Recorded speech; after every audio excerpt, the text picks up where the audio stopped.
మూడో బిడ్డ విషయం ఏం చేశారు?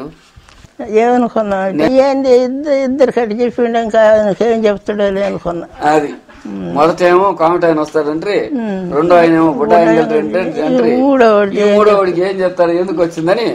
ఇప్పుడు సూర్యుడికి ఒక ముసుగేసినట్టు మనం బాలే కదా. అక్కడ ఇప్పుడు మేము చేసే పని ఆశ్చర్యంగా ఉండొచ్చు ఇక్కడ ఉండే ఊరు వాళ్ళకి. అట్లా జరగకుండా ఉండేందుకు మేము హితవు చెప్పే పని చేస్తాం, దాన్ని సత్సంగం అంటాం. వచ్చి అక్కడ ఏందంటే, ఇప్పుడు నీ ఇద్దరు కొడుకుల స్వభావ సంస్కారాలు చెప్పడం. ఇప్పుడు మీరు 1 కోటి రూపాయలు ఖర్చు పెట్టారు అనుకో, ఎవరో నీ మనవరాలకో మని మనవరాలకో కడుపు వస్తే 1 కోటో ఎన్ని కోట్లో ఖర్చు పెట్టావు అనుకో, ఎటువంటి బిడ్డ పుడతారో చెప్పలేరు. రూపం కావాలంటే కొంతవరకు చెప్పొచ్చు, కానీ స్వభావ సంస్కారాలను చెప్పలేరు. అది వెంకట స్వామి చెప్పాడు. డబ్బు సంగతి కాకుండా ఇంట్లో కూడా ఇద్దరిని చెప్పాడు.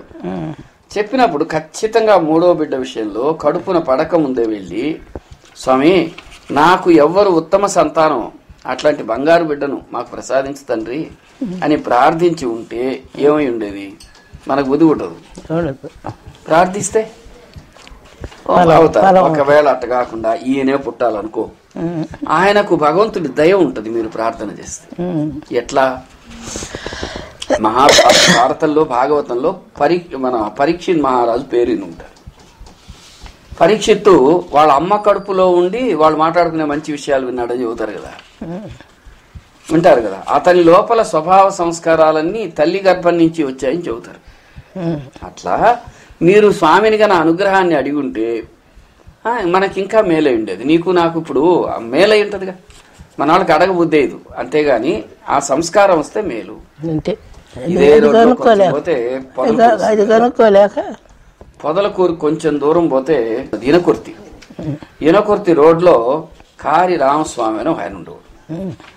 కారి రామస్వామి అని ఎక్కడి నుంచి వచ్చిన వాళ్ళు అక్కడ బతకడానికి వచ్చి వ్యాపారం అది చేస్తా ఉండేవాడు.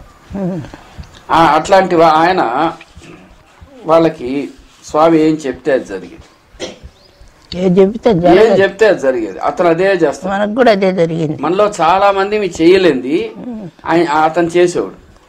ఒకసారి ఏం చేసిన అంటే, పైరు ఇంక అయిపోయింది, వర్షం లేదు, తాలు కోసేస్తున్నారు. అంటే పండల అది ఊరికే కోసి గడ్డన్నా ఉంటది అనుకుంటా ఉన్నారు. కూలోళ్ళు పిలిచారు, 15 మంది కూలోళ్ళు పిలిచారు. ఆయన భార్య సిద్ధమ్మ అన్నం వండుతా ఉంది. ఇంతలో వీళ్ళు కొడవళ్ళు నూరుకుంటా ఉన్నారు. అప్పుడు దారిన ఇంకా సంపోతా వచ్చారు. వచ్చి ఏం చేస్తున్నారు అన్నాడు. స్వామి ఎట్లా పైరు పండదు, నీళ్లు లేవు, ఎండిపోతుంది, అందుకని అది కోసేసుకుంటే గడ్డన్నా ఉంటది అనుకుంటున్నాము అని కూలోళ్ళు వచ్చిన్నారు. అట్లా చూసి, వద్దయ్యా రేపు 12 గంటలకి పెద్ద వాన వస్తుంది అన్నాడు. పక్కుమన్న వేరు అందరూ. చూడు ఎర్రటి ఎండ వస్తా ఉంటే ఇప్పుడేంది వచ్చేది, ఊరు నాడు అంతా అమాయకులా. ఏం చేస్తారు అనుకునేది. ఆ రామస్వామి ఎట్టంటోడు అంటే ఇంకా ఎవరు చెప్పినా ఇలా ఊళ్ళో వాళ్ళందరూ నవ్వారు.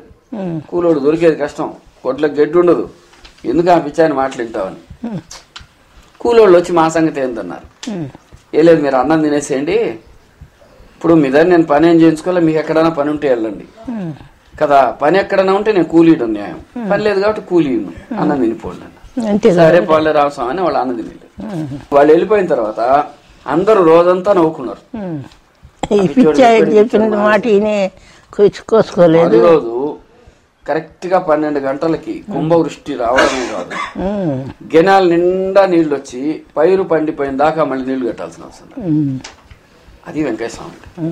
అట్లా మూడో బిడ్డ విషయంలో కూడా వెళ్ళి, స్వామి మేము ఇలా అనుకున్నాం, మాకు ఏదైనా మంచి చేయమంటే చేస్తుండేవాడు. ఇప్పుడు అబ్బాయి బాగలేరని కాదు అర్థం, మీరెప్పుడైనా బిడ్డల్ని గురించి ప్రార్థిస్తే అడగమని. ఎంత మంచిదానివమ్మా నువ్వు, ఇప్పుడు చెప్పాలి. అది పరిచయం ఉంటే అడగలం, మనం రోజు అది అలవాటైంది అనుకో అడగగలం. కానీ ఏందో లేని అప్పుడు ఆలోచన రాలేదు. లక్ష్మీదేవమ్మ ఎవరమ్మా? మీ అమ్మ. ఆమెకి వెంకటేశ్వరం బాగా తెలుసు కదా? బాగా తెలుసు, బాగా పెట్టద్ది తెలుసు. ఈమె వీళ్ళ అమ్మగారి విషయంలో మనకు వచ్చిన కొత్త విషయం ఏంటంటే, అప్పుడప్పుడు వెంకటస్వామి అమ్మా కొంచెం అవిశాఖతే అమ్మా అడగతాడు. ఇప్పుడు ఉండే వాళ్ళకి చాలా మందికి అవిశాఖలు తెలియవు. ఇప్పుడు ఎలా వైశాఖలు వైశాఖ రాగి సంగటి పులిహోర పసుపన్నం తేమ్మా పుష్పనం నన్ను అడిగింది. నేను అసలు పోయినా అడేదో జరుగుతుంటే నేను మా కనుక వండుకొని పోయారు అడిగిండు ఉంటే పుష్పనం పెట్టినాము. మళ్ళీ అడిగిండు పుష్పనం బాగుండిందమ్మా ఆడ అన్నాడు.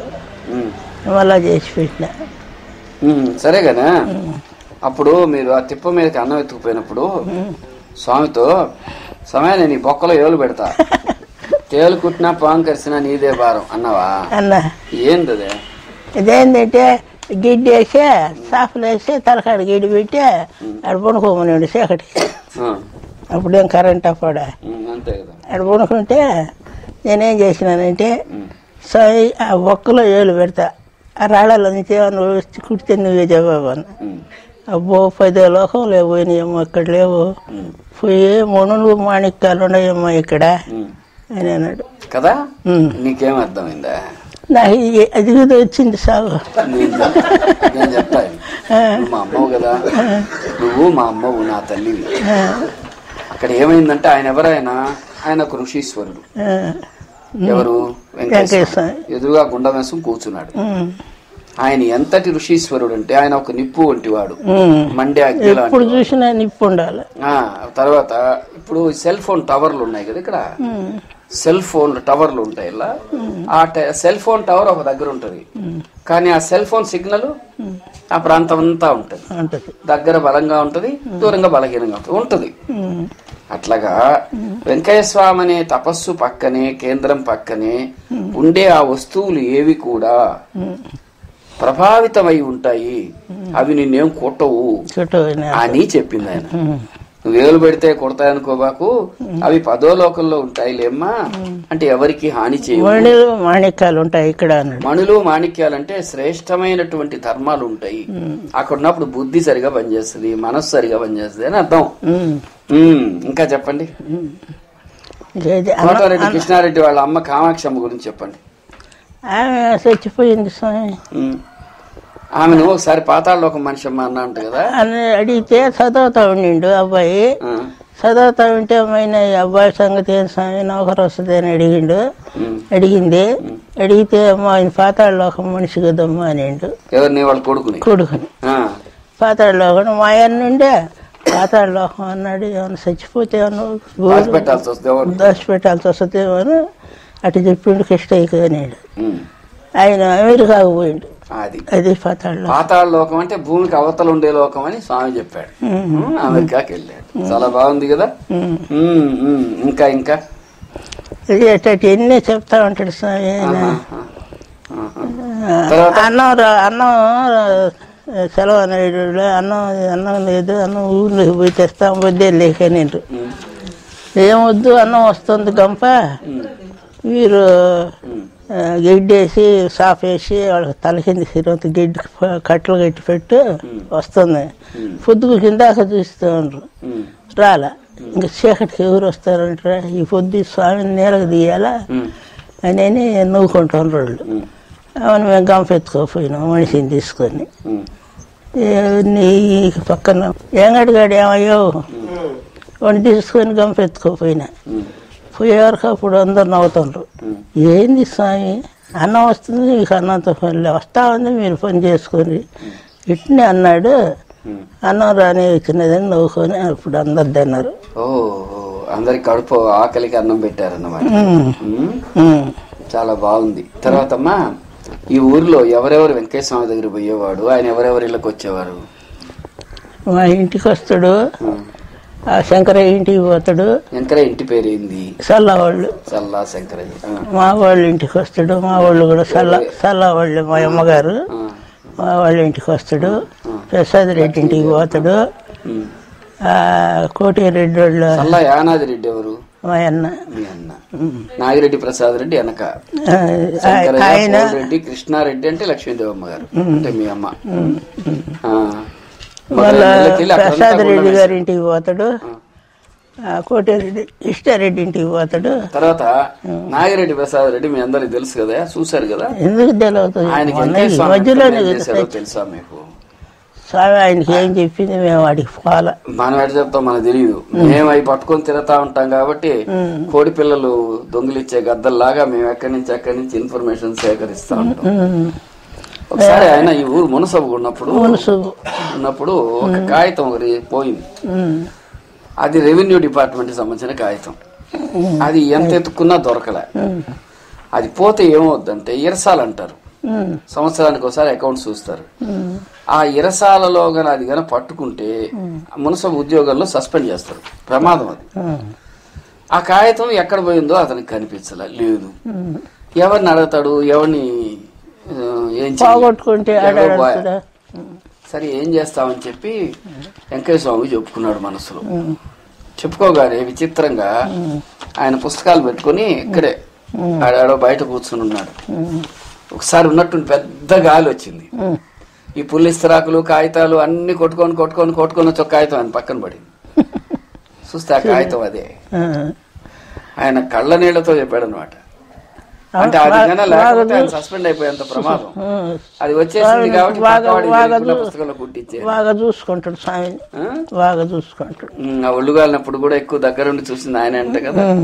చూసిండు, బాగా చేయిస్తానన్నాడు. నుంచి ఇడికి కండ బయటకు వచ్చింది. మీరు చూసారమ్మా? ఏం స్వామి ఎట్టొచ్చింది, వంటలో ఏమన్నా చేయబెట్టినా అని అడిగినా.